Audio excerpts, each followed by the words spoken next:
So hi, my name's Sam, my pronouns are they, them, and welcome to my office. I'm going to be doing my August wrap-up and my September TBR. I'm going to keep my wrap-up this month pretty quick. I got through 11 different books, and most of them didn't really hit very well with me, or I talked about them in previous videos. So let's do a quick wrap-up. So I want to start with the physical books that I read. The first one that I got through was House of Sky and Breath by Sarah J. Maas. I gave that one like a 3.75 stars. It wasn't bad, but I didn't love it. It was one of my least favorite books of hers besides Tower of Dawn, which I hate Tower of Dawn with my entire being. I talked about it more in my previous vlog if you want more of an in-depth idea of it, but I'm really excited to move forward with that series once her newer book comes out. I also got through The Wrath of the Dawn by Renée Ahdieh, which was a retelling that I also went into more detail with in the previous vlog. But ultimately I gave that a 3-star. I really liked the story itself, I liked the characters, but I did not believe the romance for 1 second. So it's this king who takes a new bride every night, and by morning he murders them, or has them murdered, or whatever. And our main character, Shahrazad, volunteers to be his bride to ultimately, cause revenge, because he pretty recently killed her best friend. And she definitely ends up falling in love with him, and I didn't believe that for a second. He did not present redeemable enough characteristics to redeem himself from a whole slew of murders, almost 100 women murdered, especially her childhood best friend. Renée Ahdieh might have gotten me with him because I can see where his fascination with her kind of comes in, but I don't see it from her end. So yeah, it was fine. It was 3 stars. I'm going to continue with the second book of the duology because I'm interested in where the story goes, but I still don't believe their romance. It's not there. The chemistry's not there. The incentives are not there. It's not hitting me. So those are the 2 physical books that I read, and let's move on to my audiobooks. Let's start with the Infernal Devices series. I read all 3 of those on audio. So Clockwork Angel, Clockwork Prince, and Clockwork Princess. Overall, I'm giving the series as a whole a 3.5 stars. It was good. It was solid. I still loved Will, Jem, and Tessa, all of their relationships, and that love triangle. I loved the ending still. I loved the character development. It was good, but I don't think it was as world ending as I thought it was when I first read it. I enjoyed it. I genuinely enjoyed it. Will I continue on with more of the world as a whole? Yes. I will not reread the Mortal Instruments series. I have no interest in going back to that, seeing as I didn't love it in the first place. Will I start up again with Lady Midnight and go forward from there? Yes, I think I will. So it gave me the answer I wanted. I had a good time, and I still liked it. I didn't think it was as good as I used to think it was. I think that overall, the story itself was good. But did I really need 3 books of it? I don't think I did, personally.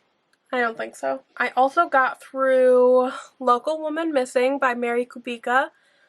I gave this probably a 3 to a 3.5 stars. It was really solid for a thriller for me. I'm not a thriller person, and I genuinely enjoyed this. There were definitely certain parts where my interest was starting to fade, especially in the middle. She had originally gotten me with this missing girl that they found, and kind of her psychological issues that came from her abuse, and her escape. Those were pretty interesting moments, and then I felt like it kind of teetered out a little bit in the middle. But once we got to the end and we got to that twist, I loved it. I thought it was so unexpected and so good. It was everything that I could have wanted from it. And seeing as most of the thrillers that I've read this year have been 2-star or below, amazing. Amazing. I'm so happy with this one, and I would totally be willing to read another Mary Kubica book. So, happy with that. I also read The Anthropocene Reviewed by John Green, which I'm going to go more in depth with in another video, but let me just say that I loved it. 5 stars. 5 stars. I'll be buying a physical copy. I'll be keeping it on my shelf as a reference point. I think it's an incredible work of creative nonfiction. Loved it. I finally found like a John Green book that I really, really enjoyed. So, super happy with that. I also got through The Savage Song by Victoria Schwab. I went more into detail with that with my last vlog. I liked it. It was good. I loved the story concept more than anything else. I think the concept itself of these monsters being created after a horrible, evil act is done is a really awesome concept, and the power struggle between two different sides of the cities and where loyalties really lie. I thought both of those were really interesting. I am planning on reading Our Dark Duet and finishing off that series. It's not one of my favorites from Victoria Schwab, but it's hard to live up to The Invisible Life of Addie LaRue or Gallant or any of her other books. Honestly, even her middle grade series, it's hard to live up to that. So it's still pretty solid. I also read Skin of the Sea by Natasha Bowen. Loved it. 4 to 4.5 star. Loved it. If you are looking for a solid fantasy, I'm pretty sure it's a standalone. Don't quote me on that. It feels like a standalone based on what I've read. It's a mermaid fantasy that is based off of African lore. It's really heartfelt. The ending is incredible. If you're looking for just something to immerse yourself in for a short period of time, this is a really good fantasy. It's hard to find good fantasy standalones that are a reasonable amount of pages and not 1,000 pages, which could have been broken up into multiple books. This is genuinely so good. Loved it. Went into more detail also in the last vlog. I also read Animal Farm by George Orwell. I don't really want to give that one a rating at this point. I hated the audiobook narrator. I know that I really like George Orwell's writing because I read 1984 and I adored it. I think that the audiobook for this really kind of ruined it for me, and I am going to read it physically instead. So I did finish it as an audiobook, but I'm going to go reread it physically at some point so I can get the full extent out of the story. Because the audiobook narrator was just so awful that it was laughable. I hated it. The story was good, but it was tarnished, so we'll go back to it at a later date. I also started and DNF'd Instant Karma by Marissa Meyer. So I'm not mad about it. I started Instant Karma by Marissa Meyer as kind of an experiment to see if I wanted to continue on with contemporary YA, and it gave me the answer of no, I do not. I'm not interested in that. I chose this book because I know that I love Marissa Meyer and I love her writing and I love her storytelling. So the fact that this just wasn't for me just tells me where to go for that it's time to kind of move on from YA contemporary, which is fine. I got my answer. I'm content.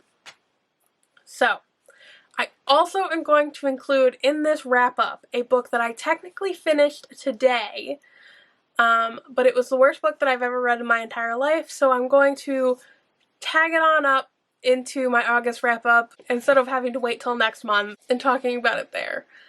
Because I want to talk about it right now and then never speak of it ever again, because it was the worst. Hell House by Richard Matheson. The worst book that I've ever read. It was published back in, I think, like the 1970s. It is a book about this haunted house that this group of people go and explore to kind of try and explain the phenomena or whatever. The worst book I have ever read. Sexist, homophobic, really gross. There was this indigenous person's voice who was coming by as like a spirit guide through a medium. White. All of these people were just white. It felt very offensive. It was not good. It was not well written. It was not well organized. It was truly awful.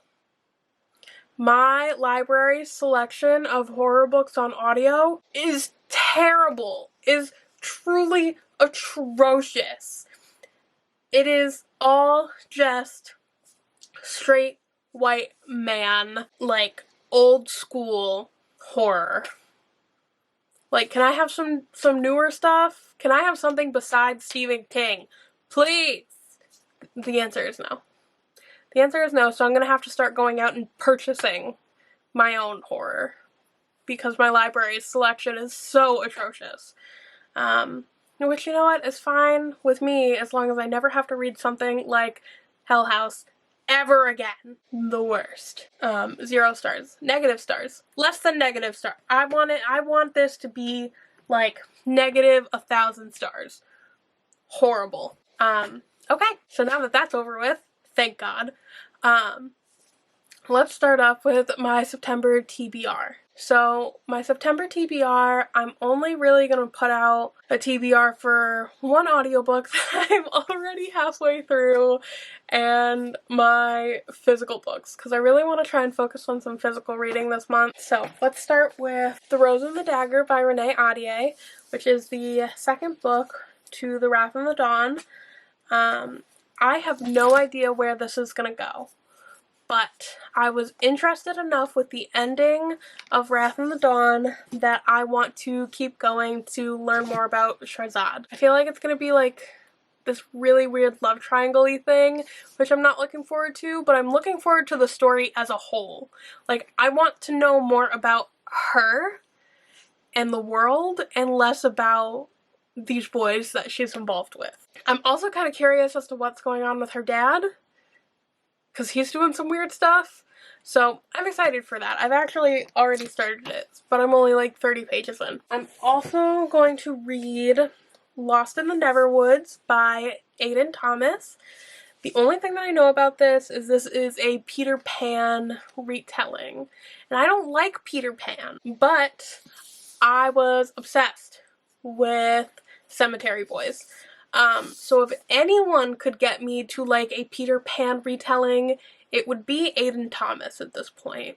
I'm also really interested in, I hope this goes in like a darker path than what Peter Pan actually is, because I've definitely had some ideas about Peter Pan and the reality of the story in comparison to like the Disney version of it, and I just kind of want to see the horrors of that come to life a little bit. So curious, but excited. I'm also bringing over from last month's TBR Under the Whispering Door by TJ Klune.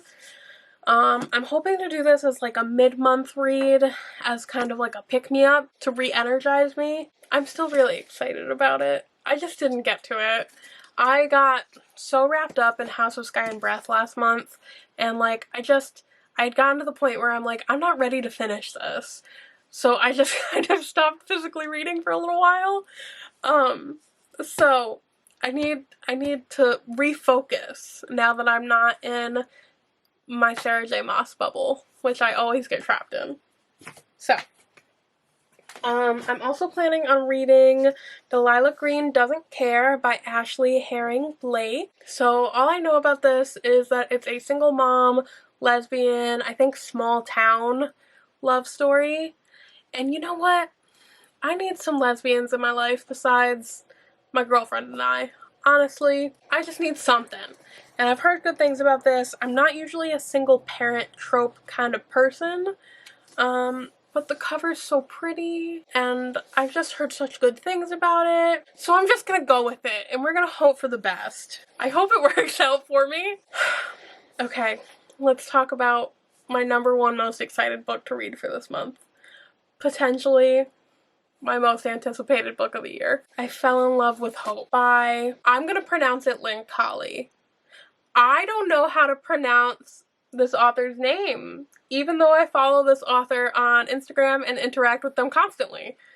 Let's just say that I know that I'm going to sob while reading this. I want to do like a reading vlog for it because I'm so excited for it. So I don't know how I want to describe what it's about. But what I do want to say is that this book was written for this author's best friend and I believe partner, who has passed away. They became best friends in like a mental hospital. And this story is written for that person, and I just keep seeing stuff about it and I'm just like, oh my god, that hurts. So I can't wait. I'm so excited for this. You have no idea. I'm so excited for this. Let's talk about the one audiobook that I've planned out for this month and I'm already halfway through because my hold came in today and I've already read like 5 hours of it. And it is Book Lovers by Emily Henry. And can I say, I almost gave up on Emily Henry. I really did, because I did Beach Read and I did People We Meet on Vacation and I thought they were fine, but I didn't think they were like all that in a bag of chips like everyone else thinks they are. This is everything. Oh my god. Am I finally in love with an Emily Henry book? Yes. Yes, I am. Obsessed with the main character, obsessed with the main love interest, obsessed with the story as a whole. So it's about this woman, Nora. Her and her sister go to a small town that was like the location for the sister's favorite book, and they're there for like a month. And the main character, Nora, is falling in love with her enemy from New York because she's a literary agent and he's a big editor, and 2 years ago they had like a horrible interaction, so she considers him her enemy and they're starting to fall in love and he is everything. I'm obsessed. Like at this point I'm ready to go out and buy the physical book because I feel the need to own it. So 3rd time's the charm with Emily Henry with me so far, and I'm really excited that I didn't give up with her. So this is the end of the wrap up for August and the September TBR. I'm really excited about September's reading. I'm ready to get started on it and really get this going. If anyone has any spooky, like supernatural horror to recommend me, please let me know, because I need to plan out for August TBR for spooky season, but I'm having a hard time. Please no Stephen King. Please no, I don't want to do like thrillers. I really want like spooky supernatural. But yeah, this has been so fun. I will see everyone next time. I hope you're having a wonderful week. Bye.